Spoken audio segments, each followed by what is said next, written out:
Translation and purport by His Divine Grace Srila Prabhupada. Srila Prabhupada ki jai. Shuddha Goswami said, "Thus the sage amongst the gods, Narad, comfortably seated and apparently smiling, addressed the rishi amongst the brahmanas, Veda Vyas." Purport. Narad was smiling because he well knew the great sage Veda Vyas and the cause of his disappointment. As he will explain gradually, Veda Vyas's disappointment was due to insufficiency in presenting the science of devotional service. Narad knew the defect, and it was confirmed by the position of Vyas. Om Jnanatimirandasya Gnananjana Shalakaya Chakshurumilitam Jena Tasmai Shri Guruve Namaha Shri Chaitanya Manobhistang Stapitam Jena Bhutale Swayam Rupa Kadamahyam Dadati Svapadantyam Vanchakalpatarubhyascha Kripasindu Bhyevacha Patitanam Pavanibhyo Vaishnavibhyo Namo Namaha. Jai Shri Krishna Chaitanya Prabhu Nityananda Shri Advaita Gadadhar Srivasari Gaur Bhaktivinoda. Hare Krishna, Krishna Krishna, Hare Hare, Hare Rama, Rama Rama, Hare Hare. So please excuse my inabilities, stepping in at the last minute, to acquire your blessings. Try and say something on this quite short purport. I kind of joined in Sydney, Australia. And then there was one of the ex-zonal acharyas, Bhavananda Prabhu. He'd left for many years and he came back. Anyway, I mentioned him because he once said, he complained. He likes to complain about things. He has opinions, but he knows a lot of what Prabhupada says. So he made a point. He said, why is it that you give a class on a purport that has 2 sentences? Why don't you just carry on reading the Bhagavatam? So in a moment like this, I feel, this would be very helpful for me to get more material to talk about. Anyway, we're talking here about, there's a contrast here. There's the smiling of Narad Muni, and there's the lamenting of Srila Vyasadeva. And before I talk about this, the last time I gave class, I think it was the last time, I was discussing the glorious position of Shukadeva Goswami. Hare Krishna Vishnu Prabhu. I always know you're going to come at this time. Very regular. I've been away for a while. People ask me where I've been. Well, I've been working, but I went to Dover. It's nice, beautiful white cliffs. And I was kind of scared. Got children running around these tall cliffs. It's amazing that if these tall cliffs, it inspires people in a bad way to commit suicide. And I read on the internet, there's one man, he's 250 times he's been at the bottom, collecting the pieces. But he's a very heroic person. There was some occasions where he's had to talk people out of jumping off the edge. There was one man, he was in his car, and he was revving up, he was ready to kill himself. So this man, he gets called, he's on call, and he gets called out when there's an emergency.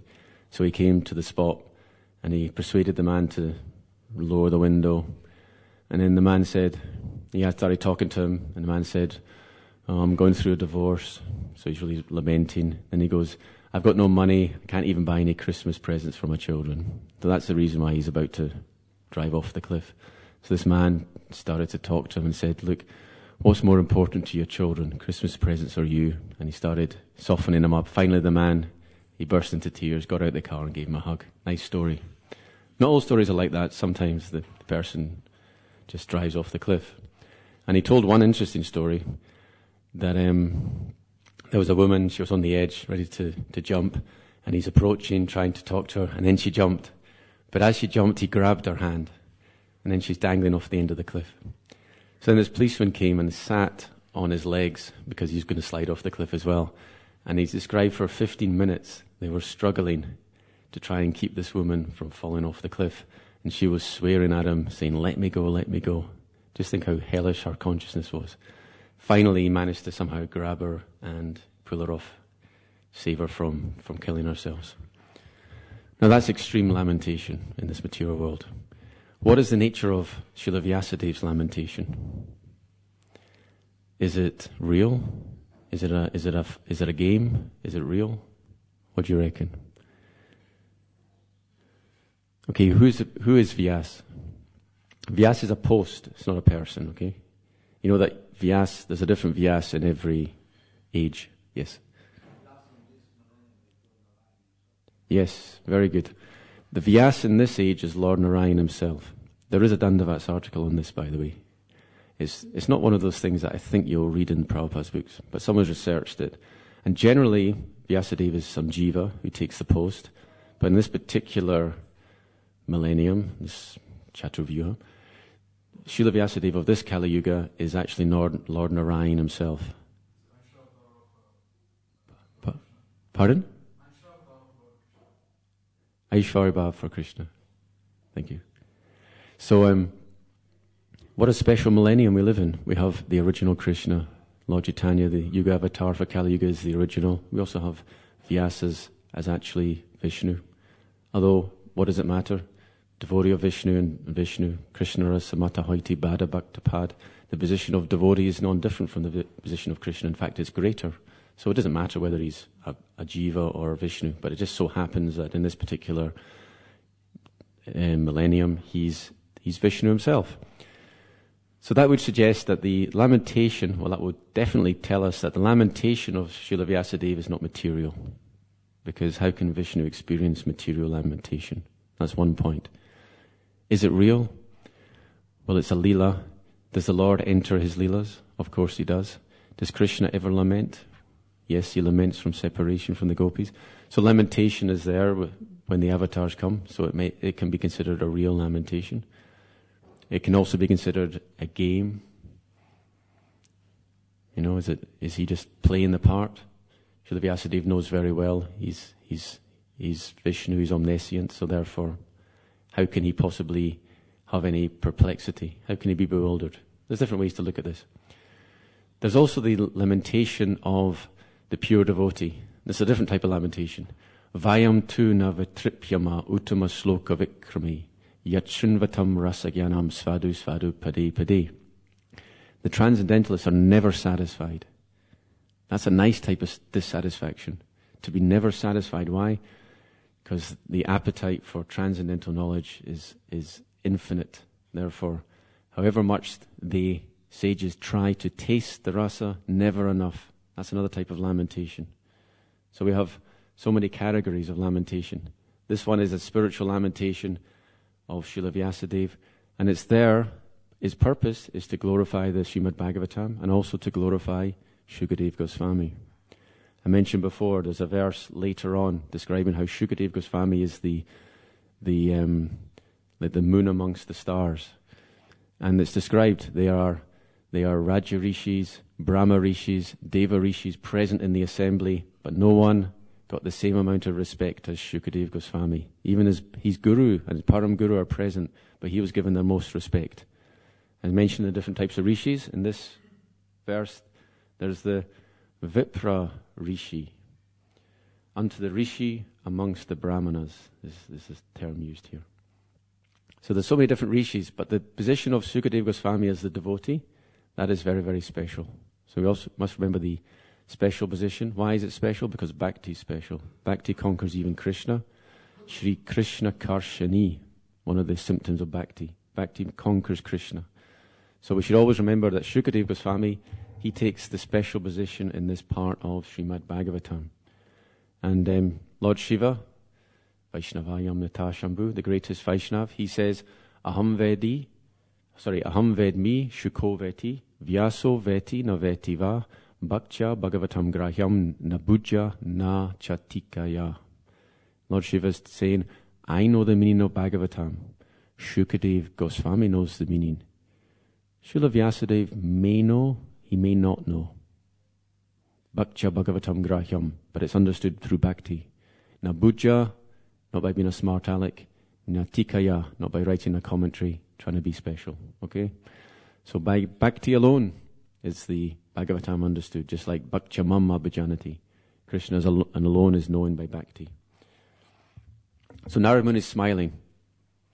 Isn't it funny how the incarnations, the representatives of God, when they come and there's a problem, they smile. When Arjuna's lamenting, Krishna's smiling, right? The battle of Kurukshetra. he smiles as Arjuna breaks down in tears. So here we see Srila Vyasadeva, he's lamenting, Narad Muni's smiling. So the sages, they're very, very deep. You cannot understand the mood. Vaishnavera kriya mudra vigya nabujaya. No one can understand the nature, the words, the gestures of the pure devotee. Yanra chiti Krishna prema koraye udaya tanra vakya kriya mudra vigya nabujaya. When one has prema, love of God, one cannot understand. So Narad Muni, he's funny because he's smiling. Generally, when someone laments, we lament with them, right? It's compassion. It's nice. It's a nice mood. But other times we see here the opposite happens. Someone's lamenting, you start laughing, you start smiling. It's like an insult almost, right? But this is something spiritual going on here, something mystical. So Narad Muni, he's very deep, and he has this enigmatic smile. So what exactly is wrong? What is the cause of this lamentation? Well, we've covered it in previous chapters. We've not insufficiently glorified the pastimes of the Lord. This is the defect in what Srila Vyasadeva has written so far.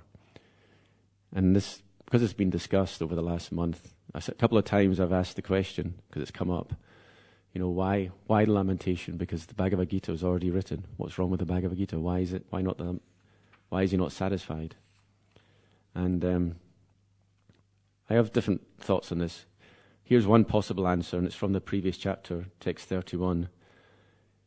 The term used is na prayena nirupataha, means you have almost, prayena means almost. You've not sufficiently, kimva bhagavata dharma na prayena nirupataha. You have almost not properly explained Bhagavat Dharma. But the word prayena is significant. It doesn't mean that everything he's written is devoid of Krishna consciousness. It means prayena, mostly. Most of the Vedas, Trigunya Vishaya Veda, Nishtrigunya Bhavarjuna. And in the Bhagavad Gita it said, the Vedas deal mainly with the three modes of material nature. So, mostly, but there are exceptions, and the Bhagavad Gita is the exception. Because if you read the last 18th chapter, you'll find the term Harishyame chamuhur muhuhu. You know this term? How the Bhagavatam is relished over and over again. Harishyame means I take pleasure at every moment. Harishyame chamuhur muhu. Why? Because the conversation is very sacred. Where does it go? Samvadam, imam. Anyway, the sacred conversation is called Samvadam Imam, and it's Punya, the Punya Samvad. The Bhagavad Gita is described as Punya Samvad. It's a very special spiritual Punya, therefore Hrishyame Chad Muhur Muhu. So we understand that all our scriptures, there's nothing in that Prabhupada gave us that isn't relishable at every step, not just at first, like material knowledge. Material knowledge at first, very relishable, but in the end, not so relishable.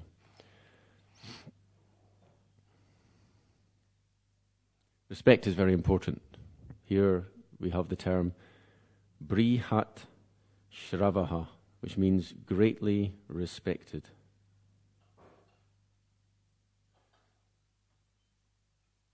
Which is not actually translated in the translation. It's not there, and the word respect isn't mentioned.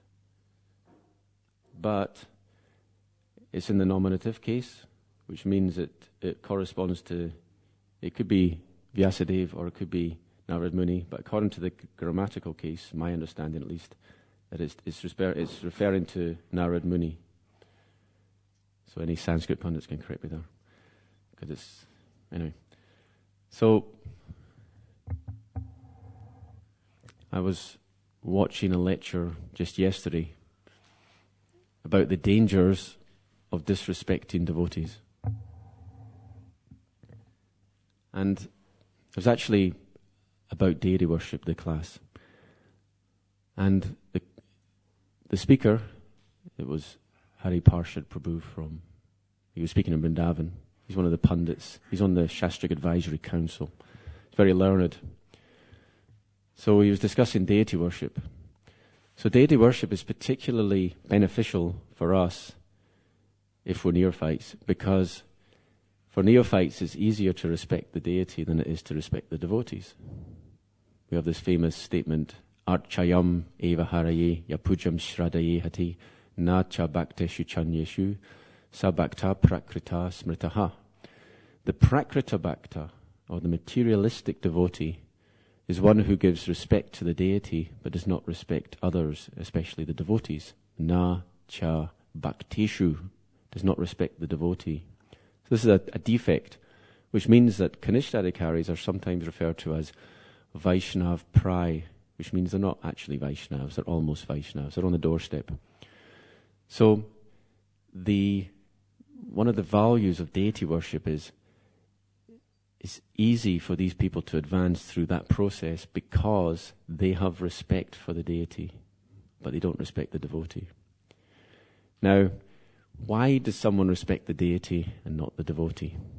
Now we have the statement, Lord Shiva says, Aradhananam sarvesham, Vishnu aradhanam param, tasmad parataram devi, tadiyanam samarchanam. That the highest form of worship is worship of Lord Vishnu, but higher even than that is worship of the devotee. Actually, this verse is interesting because it has the word tadiya. Tadiya means things in connection with Vishnu. Vishnu's paraphernalia, Srimati Tulsi Maharani, the devotees, the Srimad Bhagavatam. Worship those things, and that is even higher than worship of Vishnu. Now, when Prabhupada translates this verse, he generally translates it as Tadiya, meaning devotee.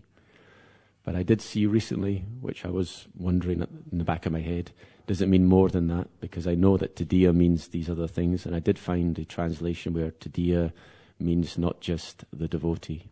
But generally, the devotees is the main thought we have when we have the term Tadiyanam Samarchanam, worship of the devotee. So, the Kanishta, he has his reasons. You know, everyone has their justification for their behavior. So if you ask a Kanishta, why do you have so much respect for the deity and not for the devotees? And then they will think, or they will say, or they will think, but he's God, he's perfect. The devotees have faults. You know, this is why we find it difficult to worship devotees. They have faults. And unless you're pure, you will have faults, and it's true. So, what's interesting in the Bhakti Rasamrita Sindhu is Rupa Goswami, he counteracts this argument, or counters this argument. And what he says is, Krishna has faults. Krishna has so many faults. And he starts to go through the faults of Krishna. Krishna's a rascal. You know, Prabhupada said, Krishna's a rascal. For Krishna, he's a thief. He's a rascal. You can give so many faults of Krishna. There's a nice statement in the Chaitanya Charitamrita, Yaichiyami Paraspara Viruddha Dharma Shraya Taichi Radha Prema Sada Viruddha Dharma Maya. I think that could be it. Shri Shri Radha Gokulananda Ki Jai. The meaning of this statement is, Krishna says, just as I am full of mutually contradictory characteristics, in the same way Radha's love is full of contradictions. And Krishnadas Kaviraj Goswami gives 3 examples. Who knows the 3 examples of how Radharani's love is contradictory? It has contradictory qualities. Anyone? No? One is, it is the greatest. Her love is the greatest. It has no room for expansion, and yet it is still expanding. Yeah? Radharani's love is so pure it cannot increase. It is the maximum love, maxed out love, and yet it's still increasing. Another one is, she is the greatest, and yet she is devoid of pride. Yeah? How can you be so great and still be devoid of pride? It's quite amazing, isn't it? And what's the third one? Anyone remember? I can't remember myself now. Her love is, oh yes, it's Vamya, Vakravamya Vyavahar. Her behavior, she is the purest, and yet she's the most crooked in her dealings. But her love is based on purity. So if you do crooked things out of purity, then that can be forgiven. Sometimes we see, even in our society, some people, they do crooked things, cheat the devotees for a good cause. And if it's a good cause, we forgive them. Some people, maybe take donations and use it for something. Prabhupada would often take donations and use it for something else. And his guru did the same. He would say, we're building a temple, and he would collect donations. All his brahmacharis would go out door to door collecting donations. And then he'd decide, we're going to have this big theistic exposition. And he would just, exhibition, and he would just spend all the money. He'd spend all the money that was collected for the temple on some preaching event. And then his collectors would have to go and collect again. And what would they say? How would they try and justify it? So that's crooked dealings, but it's purity. Knowing the desire of the Lord, out of purity, out of pure desire to serve the Lord, one may spend money in other ways, even though one is collected for a different purpose, you see. So these are some of the contradictions. So in this way, Rupa Goswami, he says, so you do not need to worry. If you see faults in the devotees, don't worry. Krishna has faults too. In other words, respect the devotee, you see. And respect for the devotee is really an important message in this part of the Bhagavatam, because we're not just talking about Srimad Bhagavatam here. We're talking about Shukadeva Goswami, how he's so wonderful. Sukhamukad Amrita Drava Samyutam.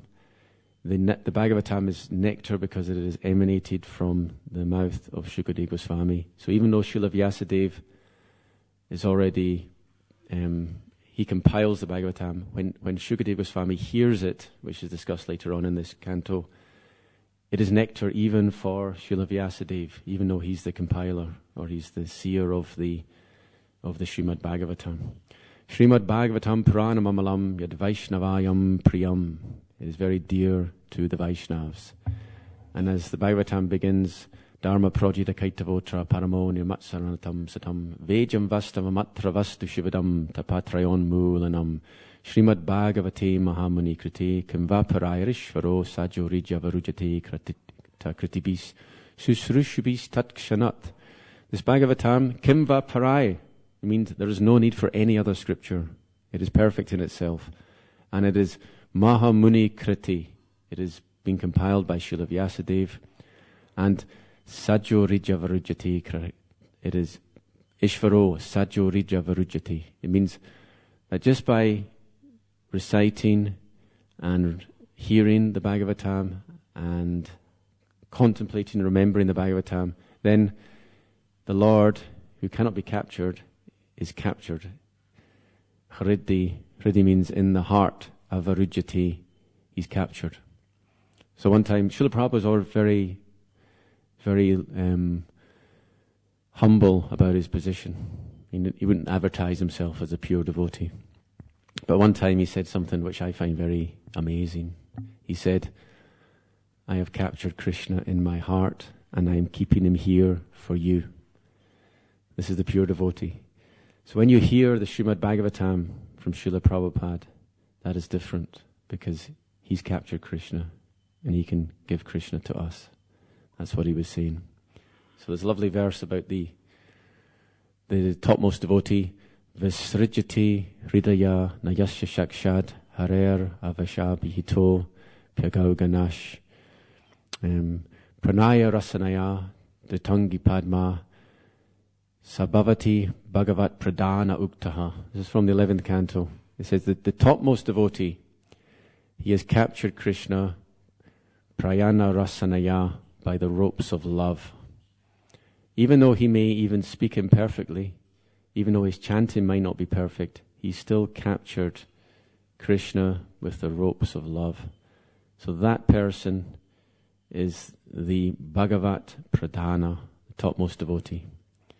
So the last time I gave class, I mentioned this verse from the Chaitanya Charitamrita. Eka Bhagavata Bada, Bhagavata Shastra, Ar Bhagavata Bhakta, Bhakti Rasa Patra. There are two Bhagavatas, the book Bhagavata and the devotee Bhagavata. The book Bhagavata is Bada the great Bhagavata, the devotee Bhagavat. He is Bhakti Rasa Patra, which means he holds the Bhakti Rasa in his heart. Therefore, when you hear from such a person, you will be infused. Satam prasangam mama virya samvido bhavanti rich karna rasayana kata tajyoshana shashva vargavartmani shraddharatya bhakti anukramishyate. That when we hear the Krishna Katha from the pure devotee, satam, prasanga means very powerful speech, and mama virya samvido, the words of Krishna's Leela, they are very powerful.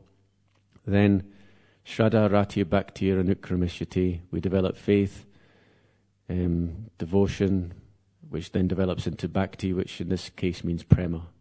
So that elevation of Krishna consciousness, it comes about through hearing from the devotee. So Srila Prabhupada, he would often quote this verse, and it's from the 5th canto, I think, or the 3rd canto. Which one it is? Anyone remember? You know what? I think it's 3:25:25. Is that right? Thank you. We have a Bhakti Vaibhav teacher with us. No? Bhakti Shastra? Just remembering, okay, you should do Bhakti Vaibhav next. So 3:25:25. This verse, very important, because Srila Prabhupada, he would often give the example. The word virya is in the verse, and he would say, when the speaker is viryavan, actually Prabhupada has a strong Bengali accent. I used to listen to tapes, and I thought he was saying beejvan. I was thinking he has the seed, some devotional Bhakti Lata Beej, because he gives the analogy. He says, just as when the man has potency, then when the man is in contact with a woman, there is pregnancy. So I was thinking, beej, the seed. But actually, according to the transcribers of the lectures, it's viryavan, and virya's in the verse. Virya means prowess or potency, so power. So when the speaker has power, then the listener will be affected, just as if the man has potent seed, then there's pregnancy. So we have to try our best to change people. Those that were at Mangalarti will remember what was read this morning. What good will your little talk do? But if they take a book and read the book, it can change their lives. So if you don't feel that you have potency, then don't worry, we have these books and they have potency. So if you're just the postman, then you're doing your job. Then you'll get the blessings of the parampara, and you'll have potency too. See, how do you become a powerful book distributor? Well, just start off by being a non-powerful one, and you'll get the blessings of the parampara, and you'll become empowered. So we may not be able to change people with our words, because we don't have the power. But we should have faith that the books have the power. We should also have the faith that the devotees who are more qualified, they have the power, and there are always some present on the planet. So we're in safe hands. We just have to pray to have their association and pray that we have the blessings of the parampara. And the conch just blew, and it's almost past, so I'll just open up for comments or questions.